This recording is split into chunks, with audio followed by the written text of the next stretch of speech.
সম্মানিত ভাই ও বন্ধুরা, আসসালামু আলাইকুম ওয়া রাহমাতুল্লাহি ওয়া বারাকাতুহু।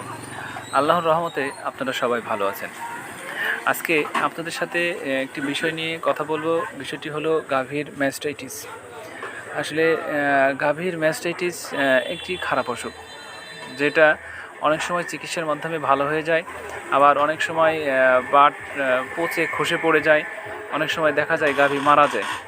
তো আপনাদের সাথে যে বিষয়টা নিয়ে এর আগেও কথা বলেছি এবং আজকেও কথা বলবো, শুধুমাত্র চাই যে আমার মাধ্যমে আপনারা যেন একটু উপকৃত হন। আমরা কথা না বাড়িয়ে আমাদের মূল আলোচনার দিকে ফিরে যাই। আমরা গাভীর ম্যাস্টাইটিস যদি হয়ে থাকে আগে থেকে, যদি দেখা যায় যে আগের বছর বাচ্চা প্রসবের পরে আমার গাভীর ম্যাস্টাইটিস হয়েছে, আবার যদি এই ধরনের সমস্যা থাকে, তাহলে সেই গাভীগুলোকে আপনারা সর্বপ্রথম বাচ্চা প্রসবের আগেই তাকে ম্যাস্টাইটিসের পাউডারটি খাওয়াবেন। তাহলে আপনার সেই গাভীগুলার ম্যাস্টাইটিস হবে না।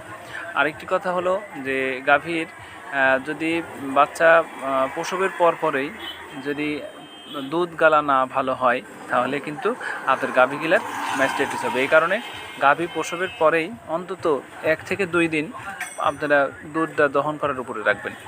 আরেকটি কথা হলো, যদি গাভীর দুধ দহন করার পরে গাভী যদি শুয়ে পড়ে, তাহলে কিন্তু আপনাদের এই ম্যাস্টাইটিস রোগটি হতে পারে। কারণ ম্যাস্টাইটিস হওয়ার কারণ হলো যে যদি গাভী দহনের পরে গাভীর নিপুল প্রায় আধা ঘন্টা থেকে 45 মিনিট ওপেন থাকে, এই অবস্থায় যদি গাভী শুয়ে পড়ে, তাহলে আপনার নিপুলের ভিতর দিয়ে আপনাদের বাটের মধ্যে জীবাণু গিয়ে আপনার ম্যাস্টাইটিস হতে পারে। এই কারণে আপনারা অবশ্যই একটা বিষয় মাথায় রাখবেন যে গাভীর দুধ দহন করার পরে তার মুখের সামনে খাবার দিয়ে রাখবেন।